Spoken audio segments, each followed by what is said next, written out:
Hi mayam, it's me Jess Dangsa and welcome back to my channel guys. Nungairibro noibu kamay taurige. Tu yengo. Nungairamgani ang khalle asi se khoi lekai ne. Ai se hojik yumdagi thokrae bako. Nganzu ai utkhre dana ai banana farm chabagi do. Ngasi su ai banana farm chakadori mayam. Haibadi aigi imanabi na banana stem chaninge haibagi ai banana farm da satli banana stem lo ba enjang napi chingi enjang napi pro hai bagi ko hi mya ai khoi lai kai ne ai hui si mo pa yadre ya charlie aduna mayam hoji ai banana farm satle imanabi na chingi enjang pro hai bagi ai lo da satli hoji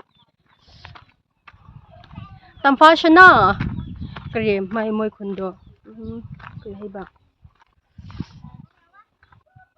andro kari hai ba moi khunda kari hai ba no moi khundu bo mayang imphal yes mayang imphal tamfashna ai hojing nangi enchang lau ba chatli ai khoi lekai ni mayam asido nungshie hey season change people change likewise asi sorry sina kaino tawgadawbane banana stem do lawgadawbane ba nungairi ko mayam aisu nungairi nungai layo wakhan nungai laigadawbane nothing lasts forever, right? So wakhan nungai laigadawba life is short amba asido chaba yabni mayam khang manado manam khra nungsitak tawbado moinam khra nambado hawbane ke aise ngasi se banana farm sa mathaki do oinadi chatning bani bako ching mathakta matona ching kabado ching ka ni bada mai si se ba asidi oina chatlage aigi do mi halakpa hore kawe hiwa hoine lapu thoro puro haibani imanabi na mana puro haibagi aise yengbane okay aigi yumpham leire sida one day nate someday ko sida ai si aigi place sida ai yum sagani if in case yeah ko and this is my cafe, my own cafe.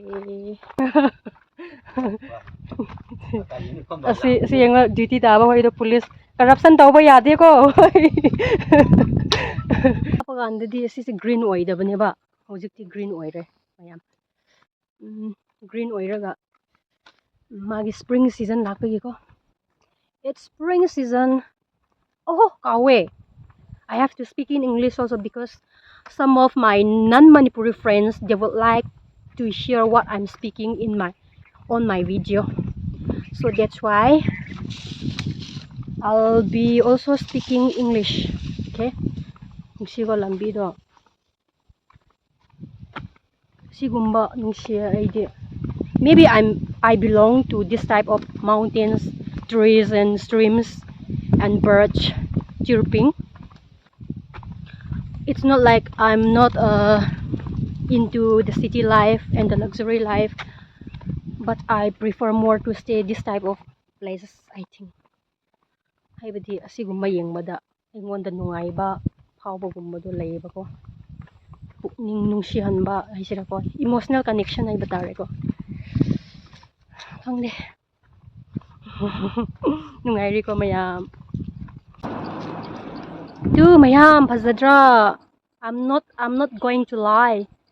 See, look at the place. Redana and the birds chirping. Oh my god. I feel like crying. Kamay taurige mayam. Nungay laybiyo. What na balep kanu ko. What na balep ready. It's like your life is already end. So never stop or never quit doing what you like and what you do right now. Never give up. Ko in short I heard it. Never give up in what you love. Have tare. Never give up. Pasay. Oh my god. Ay, overacting din natin mo siya sa pagbigin. Dorse. Ngan ay gisiyam sa pampham dun but the place like it's different because then has changed ko season change to but the place is also look different. I think it's more nicer now. Goodness, tiam do lobby see. Oh, ay about ke. Ay ko hꯧ지간세 protein gra charaga muscle gra chawhan bane ba. That's why maybe I'm working out on my this muscle strong na dugi bala ki basal do. I'm going to be strong. Yeah. But let me show it nicely. Yeah. Yeah. Go. Because I want to be a strong woman. I wouldn't say introducing my banana farm because I already introduced on my previous video. Yeah. I feel like my video is so clear today. Maybe because of this good weather. Yeah. Charlie, you became so dirty. Ay later bagi ko. Bagi mga so dirty oy ka. Kabag suman bagi ngo. Kakray pa skin. Nung sada yai ready age skin su. But nung sada yai dra sumuka, you know. Kabag kamain suni. Suni yadi ba. Mukre. Mura sano. Pamba mi na pamrani, pamdraba mi na pamdara. It's okay, no problem. Aina ko lahan ko asi area da aido moroi coriander do thabne ba tharga kaino sitle 800 chamanga chatruk chatre chanipan sitle chanipan aduga somdana aina mangan thabne ba hawai maton haibado asida tharga I got around like 1200 or something ko aduna wana suraga paisa tanbade ko sizinabade yamna cheksin hanbane haibadi aise wana suraga paisa se phongni ko haina ko adubu like let's say kari jalando gumba aduga ewo gumba yam tawrame dana thaina ko aduga gumba aisu yawrame ba but I'm not lucky on that type of things haibadi edi dum paisa mange ba dugumba yawbado adubu ewodadi isu khra phangawe ewoda yawba gandadi paisa aduda phangbodo pangcha cha thokka like it's nothing like value leitebigi type to use to bako but when we earn and when we work and earn it's something very different it's like value yam lay hain lawbado ko mayam magi lapu si kadai lobisira sisu lawba yai sidisu lawba yai I can what do we call in English I don't know about this one sido mangra haiye mangra panbi ne mangra panbi makarom desu pareng sana thar thane mangra panbi de lau chapa gande koi di chajik purga chatle ba ko aduga si lau macha asida chajik chabani ba lau macha da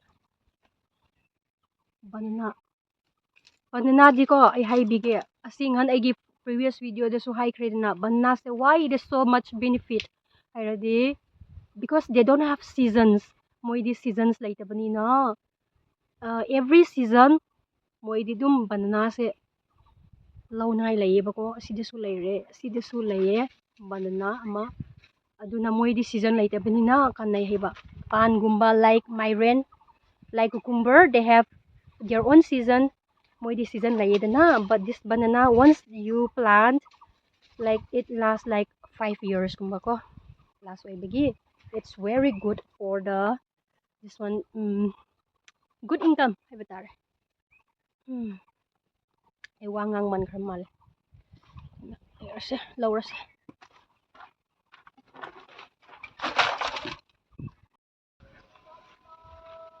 okay ꯑꯩꯒꯤ ꯀꯦꯃꯦꯔꯥꯁꯦ ꯁꯨꯃꯥꯏꯅ ꯈꯤꯜꯂ ꯊꯝꯃꯁꯦ ꯑꯩꯕꯨ ꯈꯪꯅꯕꯀꯣ ꯑꯩꯕꯨ ꯎꯅꯕ ꯎꯕ꯭ꯔꯥ ꯎꯗꯕ꯭ꯔꯥꯅꯦ ꯑꯝꯇ ꯌꯦꯡꯒꯦ ꯎꯕ꯭ꯔꯥ ꯎꯗꯕ꯭ꯔꯥ Charlie ꯗꯣꯟ B naughty ꯁꯤ ꯆꯥꯕꯗ ꯍꯥꯎꯔꯅꯤ ꯁꯤ ꯑꯣꯏꯅ ꯂꯧꯕꯤꯔꯁꯦ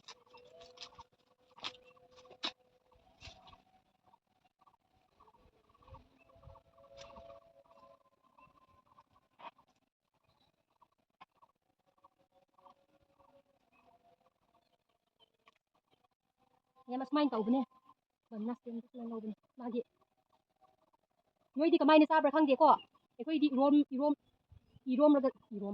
ꯏꯔꯣꯜꯂꯒ ꯆꯥꯏꯌꯦꯕ ꯑꯩꯈꯣꯏꯗꯤ ꯋꯤꯠ ꯃꯪꯒꯟꯗꯣ ꯃꯪꯒꯟꯗꯣ ꯑꯍꯤꯡ ꯑꯃ ꯇꯤꯡꯈ꯭ꯔꯅꯤꯗꯅ ꯃꯪꯒꯟ ꯑꯍꯤꯡꯕꯗꯣ ꯇꯤꯡꯂꯒ ꯀꯨꯀꯔꯗ ꯀꯥꯝꯂꯒ ꯉꯥꯔꯤ ꯈꯔ ꯌꯥꯛꯇꯛ ꯇꯧꯔꯒ ꯆꯥꯕꯅꯦꯕ ꯑꯗꯨ ꯑꯩꯗꯤ ꯉꯥꯔꯤ ꯆꯥꯕ ꯌꯥꯗꯦ ꯍꯥꯏꯕꯗꯤ ꯑꯩꯕꯨ ꯎꯈ꯭ꯔꯅꯤ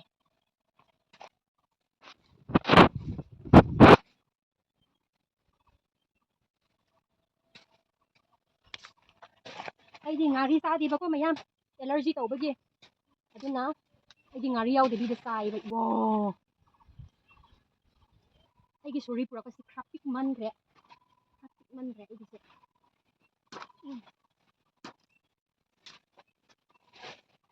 ꯁꯤ ꯆꯥꯏꯔꯝꯕ ꯌꯥꯗꯦ ꯃꯥꯅ ꯍꯥꯠꯂꯅꯤ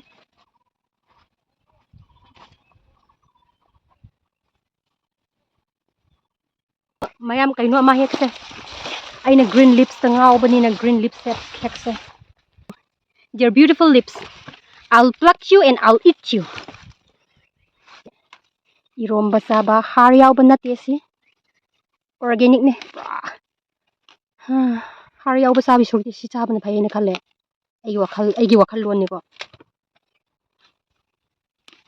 ꯑꯗꯣꯝꯒꯤ ꯋꯥꯈꯜꯂꯣꯟꯗꯤ ꯈꯪꯗ꯭ꯔꯦꯀꯣ ꯁꯤ how fresh ꯃꯤꯃꯤꯒ ꯀꯣꯠꯂꯒ 이롬바 ꯆꯥꯕ half cook ꯇꯧꯔꯒ ꯀꯣꯠꯂꯒ ꯆꯥꯕ ꯍꯥꯎꯕꯅꯤ ꯑꯩ ꯂꯩꯔꯝꯒꯦ ꯌꯥꯔꯣꯏ ꯏꯃꯥꯒꯤ ꯏꯕꯥꯅꯤꯗꯣ ꯌꯦꯡꯉꯣ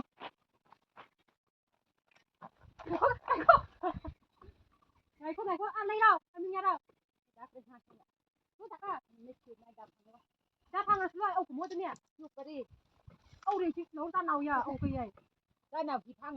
ꯂꯧꯗ ꯆꯠꯅꯕꯒꯤ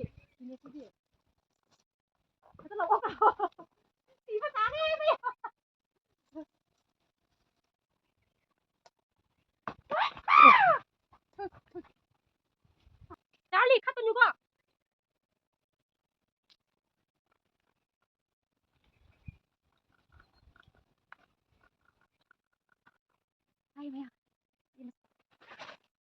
sorry ꯑꯩꯒꯤ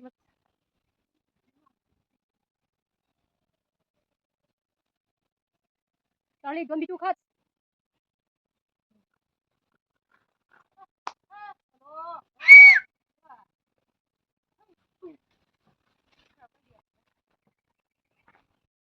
Hello guys. Nungsidra ay chance fangba kanda utpige to sunset nongchup haiba tare. Sida hourasheh sida laibaniba. Sun rays na kaplakpado fazai ko. Fazal utkese. Sida laye. Sisa ubra to aina zoom tawbase. Si Muslim ko iki sugar cane farm laye. Aina di mo siya tawramdabane. Do hojik tawba hawre. Farm gumba sa yamane chingmi ko ina tawidina ka. Asi mountain su alak su. There's a lot of banana farms. Banana farms nam laye su. Hey lover. See. Sunset. Hello from west side. Charlie baby. Charlie nang pubiyo to si banana ani se pubiyo. Ama thakta. Lao chala seba yumda. Kari hot na yung mado. Oh, I know why. Masa do the ing begini ba ko. Masuk fan na thiri AC thir laye ki wido. Dirty Charlie. AC thi bazane ay dindi kari thi bayarga. chắc làm bagi si sar khai. Khale. Ekdam hungry. This is not kha.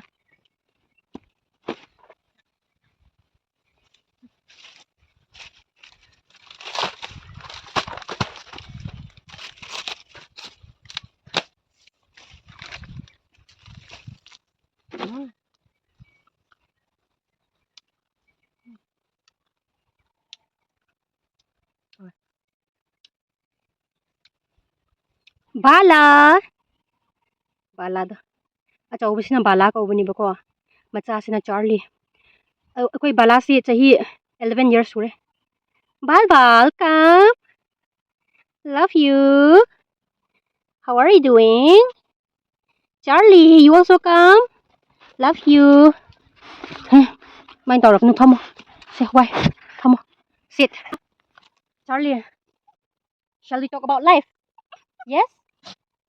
Sit nicely. Come. Charlie, come here. Come, we'll talk. What do you want to become in life? Come here.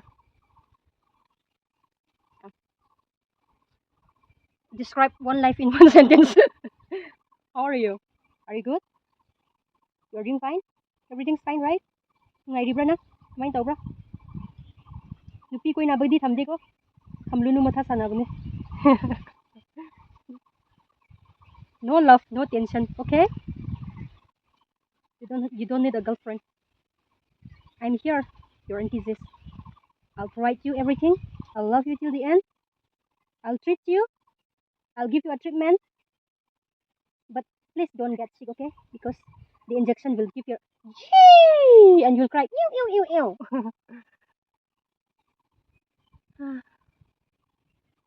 This is life, Charlie. Nothing is perfect. Okay? You have to accept the fact that we are imperfectly perfect. Okay, do you understand? Good. Manabising ako. Manabising. Chaninge haiye. Chingi. Chingi enjang chaninge haiye. Ito na pubirage. Green leaves ka. Asiga. Sikoy ga. Ato sulaye. Pubirage mo yun dama. Guys, nungairi ko. Kamay taurige. Nubo. Sino? Emanabido mo na pubiga. Lapoy budi puray. Lapoy di mundri ba ka? Mulaga na pubiga mo yung so. Sharing is love.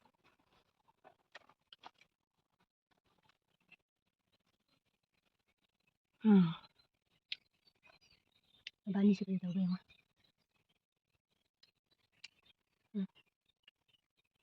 See, dogs are the most loyal and most sincere and most honest. Not honest.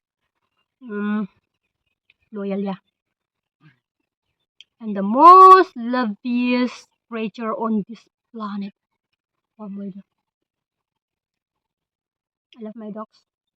Bala, Charlie, stay there. Don't come. Mayam nungairi ko. Nungairi tapos layram mo niyo. Kayo kan gano. Ko. Business failure so layram gani life sida. Aduga nangi aims and objects fulfill tawba ngamdaba so layram gani. Aduga andane ba akogi punsi se hekta hit tawrapdo haibdi point de hit tawbi taita failure matam dani ba emotional damage ko emotional damage ko malakada. But it's not here. If you are willing to work hard and if you are willing to try it again and tanbu tanjadi ko life is easy. Easy life na. Guys, don't be lazy. Work harder and do what you love to do, but not drugs, okay? Drugs sabi yada. Talap kaini saba kan mo. Amuka talap kaini saba ko yang ready amuka ay video sa like tawre. Noy gi phana bai bi bane noy gi nung shibi ko. Kaini gumba talap gumba chagan. It's simply wastage of money. Ay din nung madanang na talap kun gi sar share sa ko. Dudi hafta madanang paisa kya tingya 20 into 7 because there are 7 days in a week. 140 week amada ko. Adina. Don't waste your money. spend it wisely. And guys, recently I learned we should not take the things personally mayam. It simply hurts us, and it impacts us negativity energy in our life aduna. We should not take everything personally. Okay guys, nothing lasts forever. Work harder, keep smiling, and don't be lazy. You manangai gi ngai le re. Bala keeper ay. Hoy Charlie, hoy. Hoy. Second trip amuka tara ba ise? Okay, fine. No problem. I'm coming fast, mommy. Go.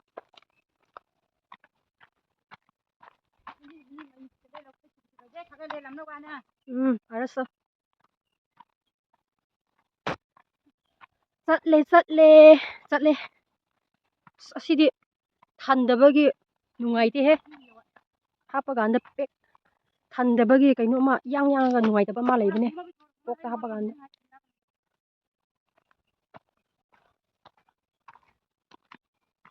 Sunshine, sunset.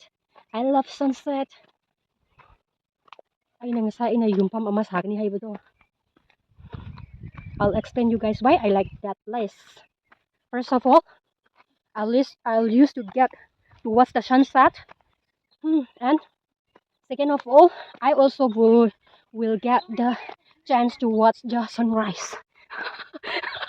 English sorry. Ay nahek lep ra dilep ni. Hui goida. Ay nahek lep ra dilep ni. Go. Shibane.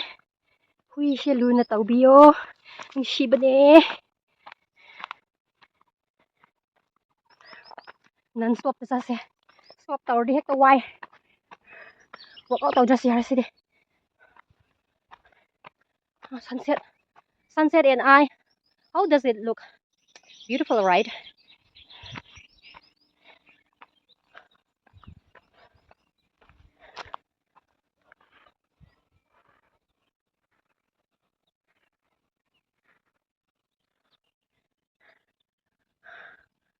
Second trip to ini ba. Let's move. Guys, yung ayan.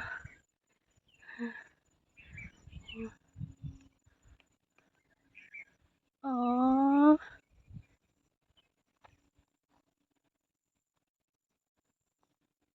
Sida wari watay sarga imanabasinga. Kamok nungay ni. The most interesting, part is when we talk about life with our friends.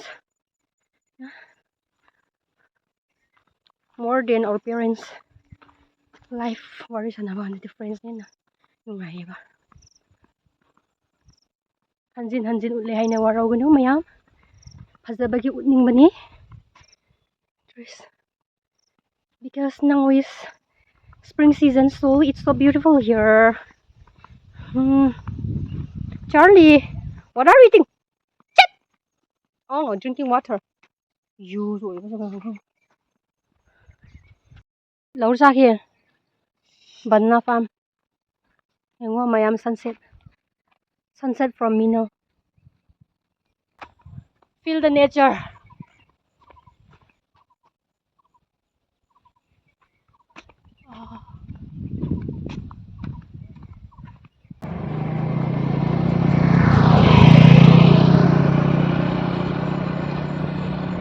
Country road, take me home to the place I belong. It's Minnow City, take me home to the place.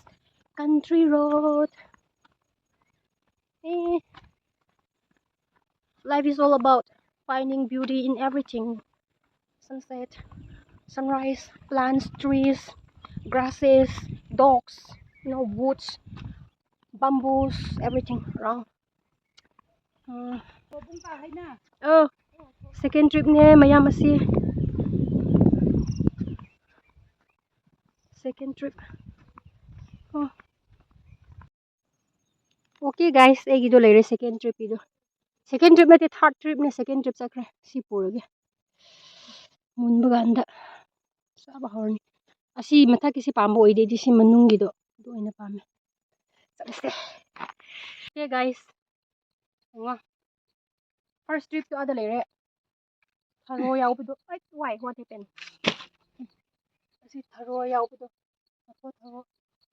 ꯂꯐꯣꯏ ꯊꯔꯣ ꯌꯥꯎꯕ first trip. Second trip is this one, and my third trip is this one. Ising lꯧꯕ ꯆꯠꯈꯤꯁꯦ ꯃꯤꯒꯤ ꯌꯨꯝꯗ. Yes, why? Ising ꯀꯧꯔꯥꯡꯉꯦ. ꯑꯁꯤꯗꯣ ꯀꯪꯇ꯭ꯔꯤꯛ ꯀꯪꯈ꯭ꯔꯦ dry ꯑꯣꯏꯔꯦ. ꯃꯣꯏꯗꯤ ꯌꯦꯟ ꯌꯥꯝ ꯌꯣꯛꯏꯅ. ꯌꯦꯟꯁꯦ. ꯆꯥꯕꯗ ꯍꯥꯎꯔꯅꯤ ꯅꯪ. Sorry. Yutang! Yuibay sa mangse. Yuibay sa mangse. Boki! It's me! Oh, come! Boki, come! Nang rabies hidak ka bra? Ha, Boki, come. Gulo. Oh. Okay, Laura. Mo thay Laura ko nibi kasi ni mal pilong lai ka yu mang ni tikki ka. Boki, you don't know me. Satung lang. Mimi! Bye-bye, Boki! Boki, bye-bye! Bye-bye! Bye-bye!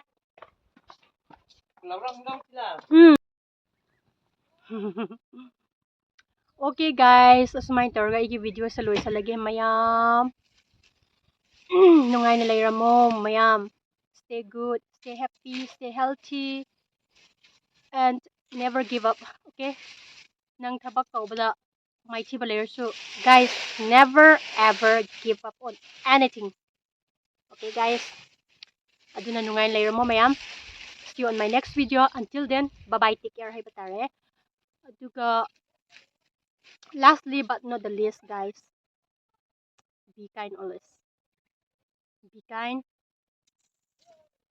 Okay, guys, be kind. Yun na mayam. See you on my next video.